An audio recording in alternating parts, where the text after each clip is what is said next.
Estamos de volta, amigo defensor da vida, amiga defensora da vida, aqui com o programa Escolhe, pois a vida. Você está nos acompanhando pela rádio comunitária do bairro Antônio Bezerra, Costa Oeste FM 87,9. Você também pode nos acompanhar diretamente pelo nosso site, que é o costaoestefm87.com.br, costaoestefm87.com.br, ou você também pode baixar o nosso aplicativo lá no Google Play. Baixa lá o aplicativo, bota Costa Oeste, baixa o aplicativo, coloca no teu celular e acompanha a gente aqui ao vivo. E agora estamos recebendo aqui no programa o nosso amigo aqui, irmão, missionário Corjesu Alves. Seja bem-vindo, Corjesu, ao programa Escolhe, pois a vida. Obrigado a todos vocês, a rádio, a FM, 87,9 Costa Oeste, a você que nos escuta, ao meu amigo Estevão Lima, e é uma alegria estar aqui, é uma oportunidade que a gente abre, né, de entrar na sua casa, de estar partilhando, de estar conversando com você sobre a nossa experiência de vida, sobre os nossos sonhos, os nossos projetos, que nascem no coração de Deus.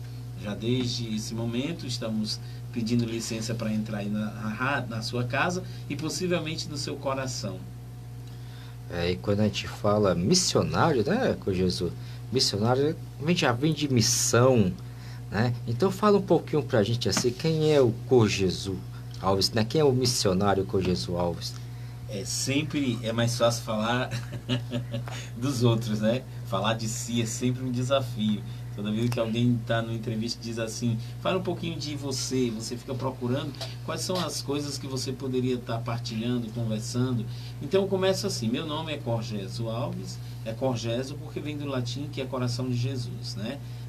Eu não ia nascer se não fosse essa promessa, eu não nasceria, que teve problema no parto e mesmo cesariano ficou complicado, então foi puxado a ferro, né, fórceps, e eu vim ao mundo através de uma promessa que minha mãe fez ao coração de Jesus, que se nascesse eu e se ela sobrevivesse,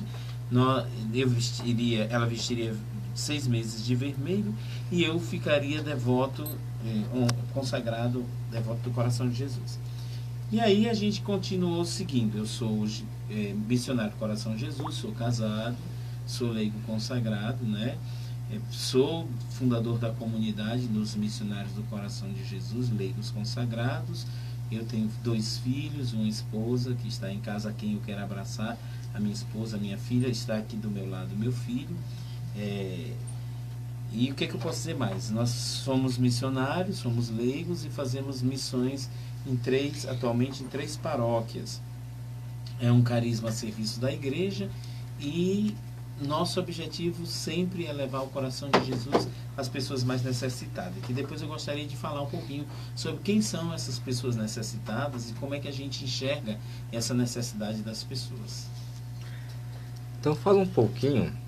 Não vou esperar para falar não, porque quando a gente fala em pessoas necessitadas, a gente sabe que é uma coisa urgente, porque a necessidade não espera, né, Paulo? É verdade. A necessidade não espera. Né? Então, vamos falar logo sobre as pessoas necessitadas. Vamos falar. Já que o programa é Escolhe, pois a vida, deixa eu falar para você, meu irmão, minha irmã. Quando nós, os missionários do Coração de Jesus, nós falamos que nós estamos aí para levar o coração de Jesus às pessoas mais necessitadas, a gente fica pensando que o mais necessitado é o que está passando fome na rua, que verdade, é o que está sem roupa, é o que está doente, é o que está no hospício, é o que está na cadeia. E esses são muito necessitados também. Tão necessitado quanto os que estão, às vezes, num prédio de luxo, às vezes num carro de luxo, pessoas que têm tudo na vida, mas estão se matando, estão abortando, estão contrários à vida, tendo tudo na vida. Essas pessoas também são muito necessitadas. Essas pessoas também são carentes da graça, do amor, da misericórdia de Deus, são carentes da salvação. Essa salvação que veio nos trazer Jesus Cristo. Essa salvação que nós estamos celebrando agora, né? O cume, o ápice mesmo dessa Semana Santa é a morte e depois a ressurreição de Jesus para a salvação das pessoas. E muitas pessoas ainda não receberam esse Evangelho, ainda não receberam a força do Evangelho. Vivem no mundo, passam pelo mundo, tem tudo, menos o amor, a misericórdia de Deus. Então, quando nós falamos de necessitados, também estão inclusas aí essas pessoas. Não só apenas o pobre, o que está passando fome, mas aquele que está passando fome de Deus. Inácio Larrañaga, fundador daquele movimento Oficina de Oração, eu tive a oportunidade de passar 10 dias com ele no retiro, aqui na Messejana, em Capuchinho, quando ele veio ao Brasil. E ele dizia isso. A maioria das vezes nós olhamos com um olhar de piedade e de assistencialismo para esses e largamos de dar a eles o que é fundamental também, que é o Evangelho. Além da comida, além da roupa, além da visita, o Evangelho, a palavra de Deus. E quando a gente omite isso, vem às vezes outras pessoas e vão fazer isso de uma forma não muito, como é que eu digo, correta, de uma forma muito fundamentalista, de uma interpretação muito própria. É fundamental, então, pois que a gente possa partilhar, além da roupa, além da veste, também a palavra de Deus. E, quem sabe, muitas vezes a nossa própria vida, né? A própria vida, o nosso testemunho. Porque às vezes um ouvido, né? Assim, ouvir, abraçar, às vezes apenas estar junto, né? Já é um gesto de doação, um gesto de amor. Sim. Que as pessoas precisam bastante. É verdade. São Francisco, inclusive, ele vai mostrando, né? Que é com a vida que o Evangelho é anunciado. Certa feita, conta-se que Francisco disse, vamos evangelizar. E saiu nas ruas de Assis com o irmão Leão e com outros irmãos. Quem conhece Assis hoje não é muito diferente de Assis, o velho Assis da época de Francisco, né? Algumas coisas, inclusive parte da casa dele está lá conservada, da mãe dele. E Assis, então, no meio daquele frio, daquilo tudo, passando por aquela vilazinha, que é uma vila, as ruas são tão estreitinhas, e passou, e o irmão ficou esperando a hora em que ele ia fazer, no meio de tudo, uma pregação, né? Uma pregação para todo mundo. E ele continuou no seu silêncio, passando, e isso que você disse, no acolher, no sorrir, no olhar, no estar aberto, né? Quando ele chegou em casa, o irmão disse, mas nós que não evangelizamos, não pregamos o Evangelho, não falamos nada. E ele disse, quando cada pessoa daquela nos viu, nos olhou, que nós transmitimos Cristo, que nós transmitimos a paz, que Francisco é louco pela paz, né? Nós evangelizamos com nossa vida. Nossa vida foi um evangelho para aquelas pessoas. Então, isso, quando a gente encarna essas verdades na nossa prática, digamos assim, religiosa, nós também estamos evangelizando, né? Então, a gente sai em missão. Toda vida que eu saio, eu vou para uma missão, algumas pessoas ficam esperando uma pregação, um palco grande, que às vezes tem, às vezes não tem.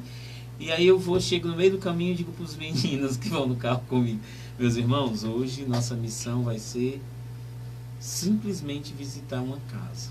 Nós vamos entrar, não vamos fazer nada a não ser amar, a não ser ficar com eles, cuidar, ver o que é que eles estão precisando, cuidar e dar testemunho daquilo que a gente acredita que é o amor e a misericórdia do coração de Jesus.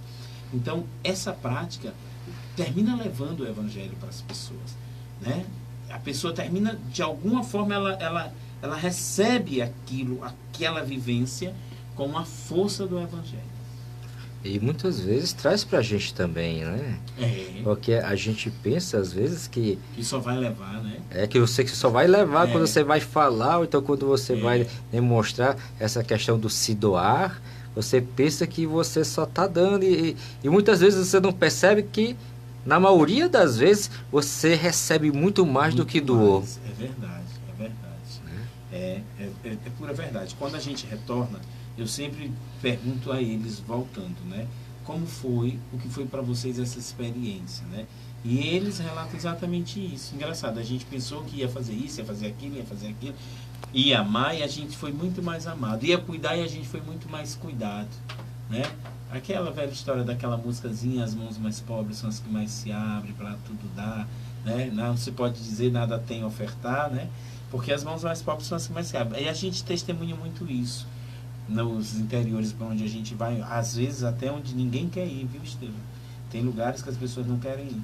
As pessoas, elas querem estar pregando em cima de palco, em grandes encontros, com nomes internacionais. Isso também é bom. Eu não digo que seja ruim, não. Mas quando chega assim, eu tive no carnaval agora essa experiência, quando chega lá e é uma capelinha com algumas velhinhas lá da comunidade, então troca, sai, não prega, inventa conversa, foge pela tangente, porque está em busca de outras coisas, né? Então, e às vezes a gente esquece de olhar para esse amor que é necessário a uma única pessoa. Se fosse só uma pessoa, então não iria, tem que ir, porque se fosse só uma pessoa, Jesus amaria e ama, e amará, e morreu e morreria novamente, se fosse o caso, por essa única pessoa. Então, sempre que eu vou pregar, que as pessoas dizem, olha, deixa eu dizer uma coisa para você, como você disse, é que elas descobrem meu currículo, né? Ficam envergonhadas assim, diz assim, olha, deixa eu dizer uma coisa para você, mas tem um probleminha. Eu digo, qual é? Nós somos bem pouquinho. Eu digo, e aí? O evangelho precisa ser anunciado a todas as pessoas, pouquinhas ou muitas, adultos ou crianças, velhos, idosos, a todas as pessoas. Então a gente não escolhe bem quantidade de pessoas, não é esse o nosso critério para evangelizar. E não depende da gente isso também, né? É verdade. A gente compete exclusivamente semear, colher só Deus. Deus é verdadeiramente aquele que colhe.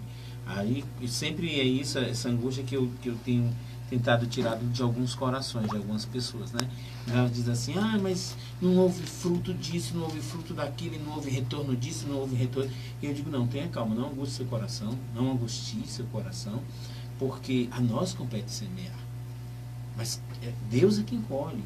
Os frutos, o que nós plantamos hoje do Evangelho, às vezes nossos olhos não vê agora, e essa semente se espalha com o vento do Espírito Santo, sopra e ela se espalha pelo mundo todo, e quando você vem bem saber, anos depois você fica sabendo dos frutos. Sempre acontece comigo, né? Às vezes eu estou conversando com uma pessoa e a pessoa diz, ei, sabia que eu sou fruto de uma pregação sua, que você fez lá, aí vai lembrar, nem eu estou mais lembrado da pregação de 20 e tantos anos atrás. Então, olha só, a gente não viu fruto naquele dia, naquela hora, mas posteriormente Deus colheu esse fruto. Assim, quando a gente está no início, que é uma coisa normal assim, na conversão. Logo que a gente se converte, tem aquela experiência com Deus diferente, né? Eu sempre chamava isso daí, inicialmente eu chamava de efeito seminário de vida no Espírito Santo, né? Que você vai para o seminário de vida no Espírito Santo, ou seja a primeira vez, ou você vai como ministeriado, né? E os 15 primeiros dias são uma maravilha. Mas depois a coisa vai esfriando, mesmo com os aprofundamentos, sabe? Isso. Né? Vai esfriando. Então, quando a gente começa essa questão do evangelizar, né? Do ser pregador, existe esse imediatismo, estou fazendo aqui aspas, certo, gente? Com as aspinhas aqui com a mão, né? Existe esse imediatismo e às vezes até esse falso, não porque a pessoa seja falsa, mas o que a gente acha que é verdade, esse falso sentido de urgência. Embora a urgência exista, mas não dessa maneira que nós vemos, né, que você quer pregar e de repente você quer que o seu grupo de oração esteja cheio de gente, né? Você pregou, não, tem que vir todo mundo para cá, né? Mas como você me falou, às vezes 20 anos depois você encontra a pessoa que diz, rapaz, naquele dia, né, minha vida mudou depois de 20 anos, e eu vejo assim, com Jesus em francês, como nós estamos então em português, vou falar em francês, que é para ser mais chique, ia fazer o biquinho, ó, com Jesus, né, então, com Jesus, brincadeiras à parte, né, com Jesus, né, aí a gente vê a questão que além da empolgação, a gente precisa trabalhar muito a questão da fé. Isso. Né? Da fé não só é nutrida por sentimento, né? Porque aí que vem Santa Teresa nos ensinar que quantas vezes ela teve que orar na fé seca, sem sentimento algum, mas ela tinha aquele amor de orar da mesma forma, que faltasse sentimento ou que tivesse sentimento. Porque a gente pode cair numa fé sentimentalista e aí mais complicações virão. A gente se frustra. Frustra. A gente se frustra e termina frustrando quem está ao nosso redor. E frustra na fé. Uma pessoa frustrada na fé, ela termina contaminando os outros, né? Ela termina não aceitando que o outro caminhe de maneira diferente. Às vezes as mesmas pessoas do mesmo passaram pelas mesmas experiências, mas reagem de maneira diferente. Porque eu gosto de dizer assim, o Espírito Santo, ele é como um líquido. Isso é uma comparação bem grosseira. Como um líquido que vai se adaptando às formas, né? Então, a tua forma, Estevão, é diferente da minha forma, é diferente da forma do Paulo Elias. Mas como o Espírito Santo é fluido, é líquido, ele se adapta a nossas formas e vai nos transformando na forma que é Cristo. Essa é a função, inclusive, do Espírito Santo na Trindade, é nos santificar, é nos configurar com Cristo. Né? Assim, é bem interessante essas nossas reflexões. Eu queria te aproveitar, você me fez lembrar uma coisa. Ontem, um rapaz dizia assim, eu queria que você colocasse uma bandeirinha para as pessoas que iniciaram alguma coisa que hoje virou renovação. Aí apareceu Paulo Afonso, e eu lembrei que em 1990, quando eu cheguei lá em Paulo Afonso, a convite do grupo de oração, estava um grupo tímido que morria de medo do bispo, de orar em línguas, e de ser carismático, e tinha tanto medo de tudo, sabe? E a gente foi fazer um seminário de vida, e foi fazer missão lá, e muitas outras pessoas vieram. Aí hoje, ele estava dizendo agora, depois de todos esses anos, 90, né? Imagina aí, nós estamos em 2019, ele vinha dizendo quantos grupos de orações hoje existe só na cidade de Paulo Afonso. Mais de 25 grupos de oração, ou seja, poderíamos pensar que era um grupo de oração por ano que se fundava na cidade. Alguns nunca souberam nem que eu tive lá, né? Que eu passei por lá e que eu fui contribuir com essa missão, com essa evangelização. Voltando a dizer, o Espírito Santo vai levando a semente que a gente jogou. O evangelizador, o missionário, ele é alguém que lança a semente. Mas compete ao Espírito Santo, com seu sopro, lançar, distribuir por diversos lugares. E compete ao Pai colher os frutos. É verdade. Tem que ser assim mesmo. Porque senão a gente fica meio triste, acaba se afastando. A gente tem que ter a fé, né, que é o saber que aquilo é real, que aquilo acontece e vai acontecer, às vezes independentemente de você. Né? A nós cabe fazer o nosso trabalho, que é amar, né? Que é amar, ter o verdadeiro sentido da urgência, que é a esperança, não deixar para amanhã. Se eu posso evangelizar hoje, para que eu vou evangelizar amanhã, né? Isso. Porque o amanhã chegou, né? Mas eu vou evangelizar também. Mas eu tenho que evangelizar hoje. Tenho que fazer uma parte hoje. Se amanhã eu estiver aqui, fazer de novo. Né? Continuar fazendo para que a gente possa atingir esse sentido do amor, né? Esse sentido da caridade, né? Mas, Jesus, fala para a gente também quem são os missionários. São os missionários da Santa... São missionários, são leigos consagrados, missionários do coração de Jesus. Missionários do coração de Jesus. Quem é esse pessoal? Vou falar para você. A gente começou há 25 anos atrás, lá na paróquia do Cristo Redentor, Fortaleza. Nós nascemos a pedido da própria igreja. O padre necessitava de alguém que assumisse as missas, as liturgias, de uma capela que ninguém queria. Novamente, lá estamos nós onde ninguém queria, porque era pequena, porque era só velhinhas, porque era isolada. E aí ele tinha essa necessidade. A necessidade da igreja na época, quando eu me apresentei a ele, padre Elton Reis, inclusive, hoje pároco e superior do Instituto de Jerusalém, né? E pároco do Cristo Redentor. E ele dizia, havia na Vila Santo Antônio a necessidade de uma equipe de liturgia, de música. E eu sempre tive, assim, uma graça de Deus, que pela sua misericórdia, de triscar os dedos e surgir muita gente. Sempre. E aí, nesse piscar de olho, em pouco tempo, nós éramos 80. Para um lugar que não tinha ninguém, não é? Que graça, viu? Foi. Que é difícil. Então tinha muitos jovens, tinha crisma, tinha seminário de vida, tinha equipe litúrgica. E a gente foi em torno, então, desse chamado, se organizando, virou um grupo de oração chamado El Shaddai, da Renovação Carismática Católica, mas continuou se organizando, e no meio disso, alguns sentiram a necessidade, o chamado, a partir de mim, né, de uma consagração pessoal, ao coração de Jesus. Aí eu perguntava a eles se eles teriam coragem de consagrar suas vidas ao coração de Jesus. Eles diziam, olha, coragem eu até tenho, só que eu não entendo o que é. E eu, na época, também não entendia muito o que era, sabe? Eu sentia só aquele desejo. Nós nos reunimos, nos congregamos e ficamos a serviço da paróquia, a serviço da igreja, como consagrados. Na época, o padre Caetano Minetti de Tilesse, que hoje é falecido, acolheu, sem questionar, ele acolheu esses votos. E a gente, então, fez uma consagração na paróquia e ficamos servindo. E por lá nós ficamos muito tempo servindo. Até que nos chamaram para Goiabeira, a pedido também da área pastoral, e nós ficamos servindo lá e na paróquia, né, Cristo Redentor.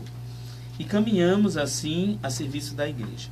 Depois nós entendemos que nós somos um grupo de leigos consagrados, missionários do coração de Jesus, um carisma para a igreja, a serviço da igreja.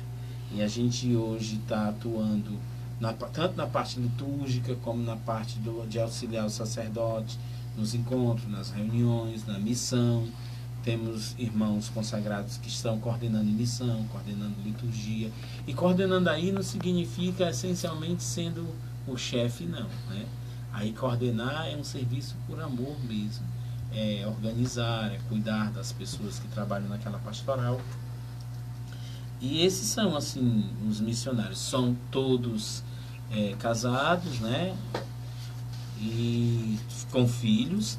E os que têm, você pode, antes que você pergunte, já vou respondendo. E os que têm uma vocação religiosa, né? O sacerdotal, esses a gente encaminha, por enquanto a gente não tem esse segmento, a gente caminha para a diocese, para outras comunidades que tem, como a comunidade de Shalom, para os próprios deonianos, que são o carisma do coração de Jesus. Então a gente vai percebendo que o menino tem aquela vocação e a gente não tem na casa condição de receber.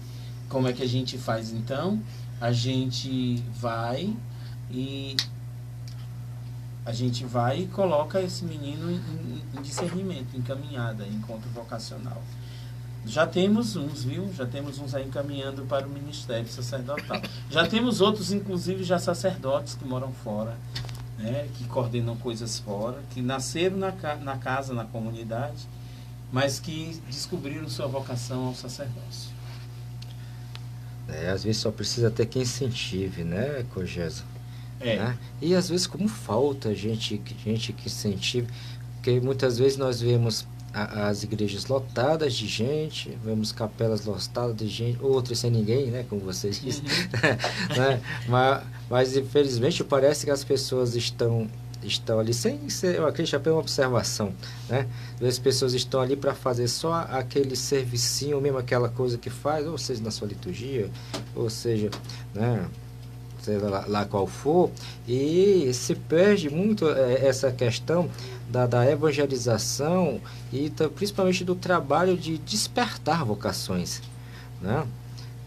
Não despertar no sentido de, não, você vai ter que ser padre, mas de obrigado, né? mas de mostrar esse mundo maravilhoso, que é esse mundo que a gente tem quando a gente vive com Deus, né? Quando a gente procura viver com Deus, para que a pessoa possa se descobrir nisso e a partir daí conseguir enxergar o seu caminho, enxergar a sua vocação, né? Infelizmente a gente não vê isso em todo canto, tem em muito canto, né? Mas nós, eu vejo assim, como igreja católica, né? Deveria ser uma prioridade para cada local, cada capela, né? Cada paróquia, cada grupo, cada movimento, né? Ter essa preocupação não só do carisma de louvar e agradecer, que é importantíssimo, né? Indispensável, não pode faltar, mas de abranger todos esses aspectos, né? Todos esses aspectos, principalmente o da vocação.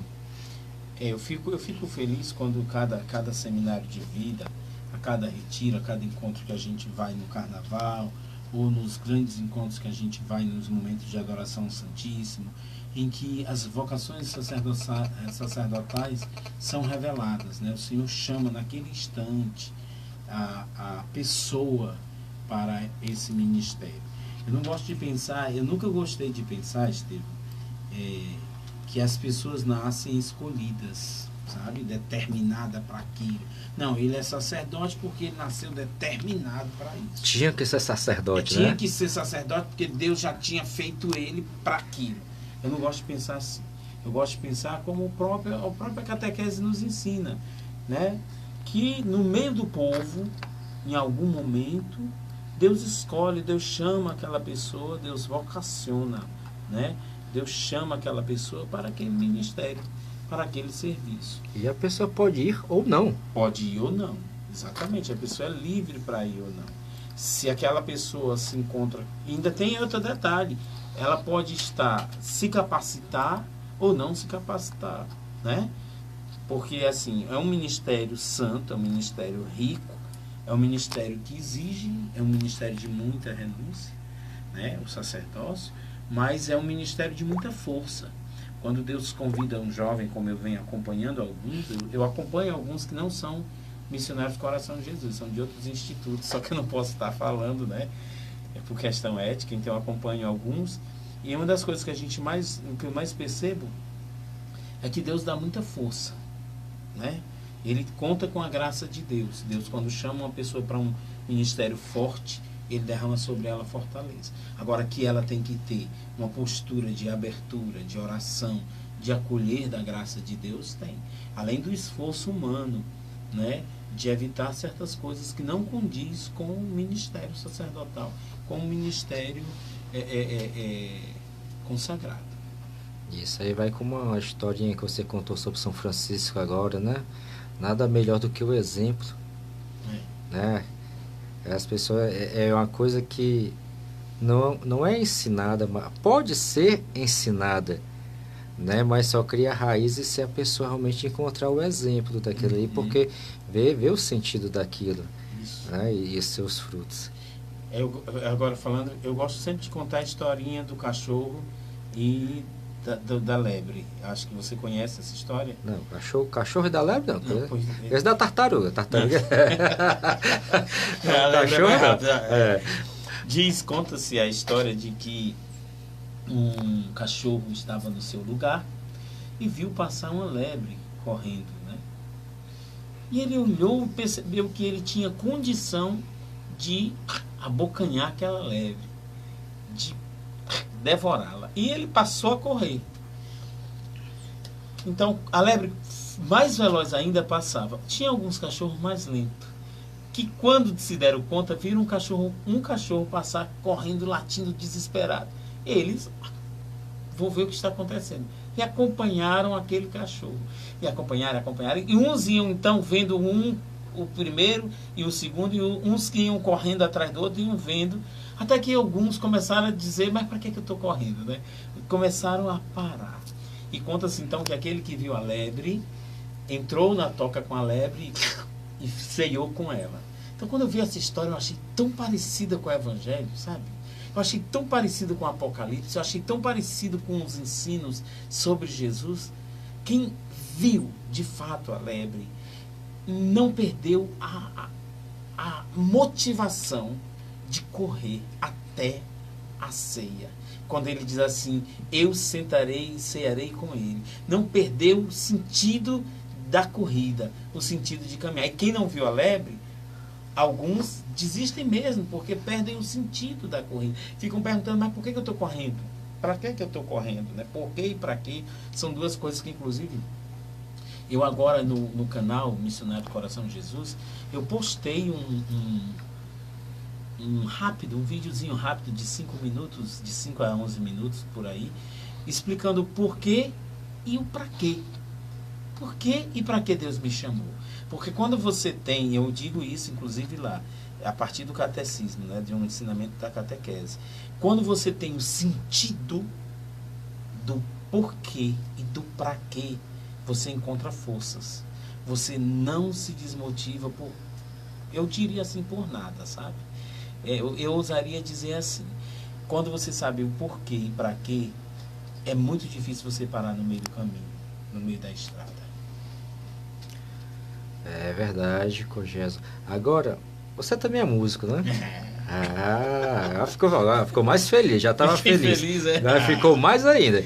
Aí, então fala aí sobre o Cogésia músico e dos projetos de música que vocês desenvolvem.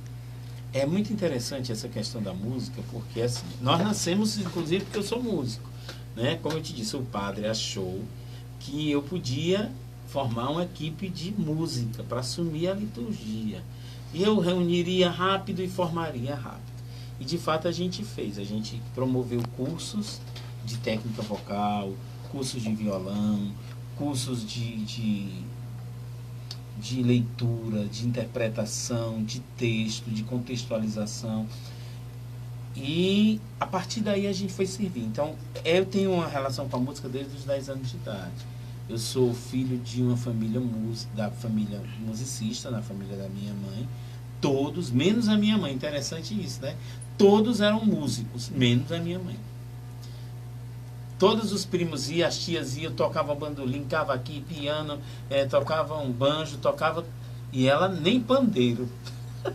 E aí eu nasci, na minha família os meus irmãos tocam violão, os 3 tocam violão, e tem um músico também que é músico erudito, mais erudito. E eu fui ser músico, então desde os 10 anos eu estava nessa esfera. Aos 14, de 12 a 14 eu fui para a igreja e uni essa vocação cristã à vocação musical. E aí a gente começou a entender que a música, ela é um poderoso instrumento para alcançar a juventude. Se todas as igrejas soubessem seus segredos, esse segredo, todas as igrejas promoviam escolas de músicas e orquestras. Todas. Nossa igreja é fraca nesse aspecto, porque não tem profissional, embora que já tenha uma carta dirigida aos músicos, aos artistas, mas ainda é muito fraco. Ainda não se olha para a música como uma possibilidade poderosa de evangelização. Imagina você numa igreja, eu digo porque nós vivemos assim, nós fizemos isso, numa igreja que você chegue lá, o jovem veja lá, curso de violão, curso de teclado, curso de piano, curso de bateria. O jovem, ele é louco por música, né? na sua adolescência, então é assim, uma coisa fantástica para ele.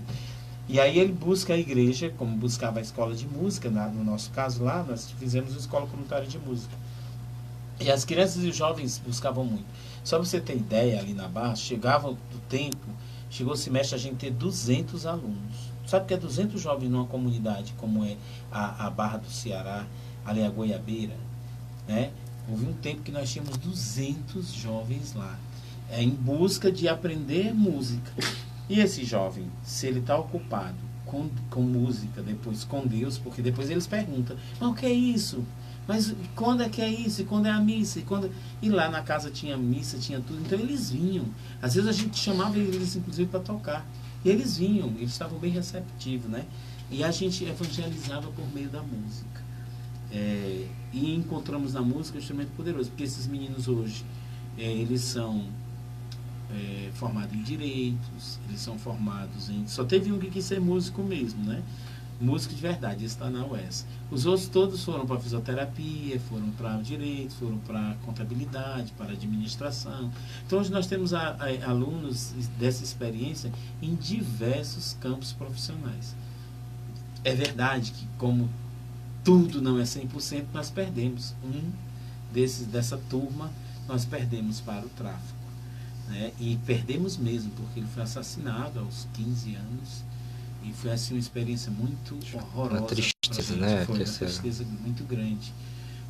Mas os outros, graças a Deus, eu acho que nós somos vitoriosos, porque num grupo grande, que era o Som das Goiabeiras, nós só perdemos um, né?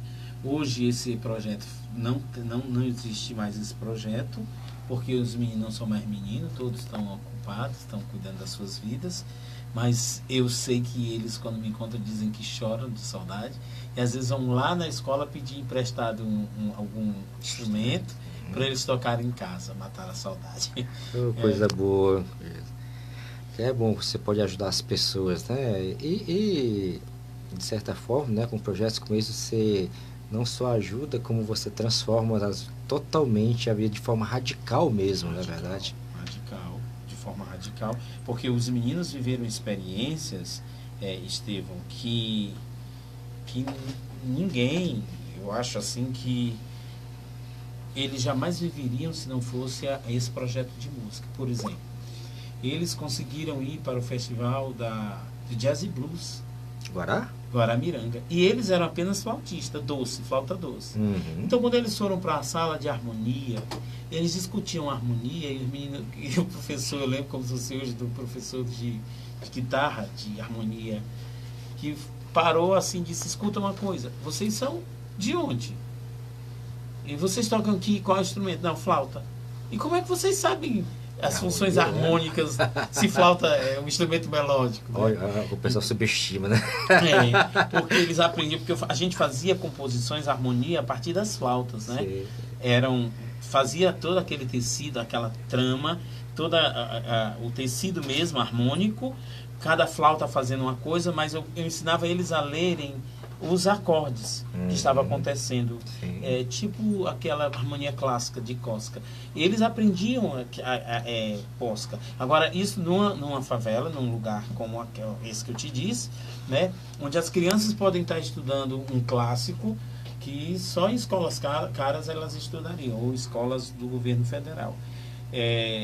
E quando eles iam para o festival de Jazz e Blues, quando eles iam para o festival de Viçosa, festival da Ibiapaba, sempre os professores já chamavam eles, né? Quando eles iam, porque aí eles foram aprendendo flauta transversal, outras flautas eles tocavam desde a flautinha pequenininha, sopranino, até a flauta baixo. Abaixo? Tocavam todas, e geralmente eles tocavam em duas, eles estudavam nas 3 claves, eu ensinava as 3 claves para eles, e eles amavam. Esse projeto era todo santo dia. Então os meninos não tinham tempo de ficar no meio da rua se drogando, nem tinham tempo de ficar no meio da rua, porque além da escola que a gente exigia, eles tinham que dar conta da escola, eles tinham que dar conta também das partituras e dos ensaios e das apresentações. E o segredo era o seguinte: eles sabiam o que precisavam, porque tinha viagem. Olha aí. Eles amavam assim viajar para fora, para tocar no outro canto. E era um grupo de respeito, né? A gente participava das coisas da Federal e das coisas do Instituto Federal e do que havia de música. Tivemos a oportunidade de tocar para o Gilberto Gil, que parou para escutar os meninos, numa apresentação que a gente fez quando ele era ministro da Cultura, veio para o Ceará. Tocamos diversas vezes para o governador. E assim, para eles eram experiências muito grandiosas, porque eles tinham a oportunidade de estar em lugares que a música colocava eles, que eles, por eles mesmos, jamais teria essa oportunidade de ir, né? Isso é coisa linda, viu, Cogés? Parabéns pela iniciativa e de aceitar o seu dom, aceitar o seu chamado para fazer isso, né? Que faz essa coisa, eu sei que você não faz por você não faz para o seu engrandecimento, né? Faz para ajudar as pessoas, em nome de Deus, né? Agora Jesus. Vamos dar uma pausa agora? Vamos lá? Vamos dar uma pausa, vamos escutar aqui uma música, amigo defensor da vida, amiga defensora da vida. Espero que você esteja gostando dessa entrevista, que tá boa demais.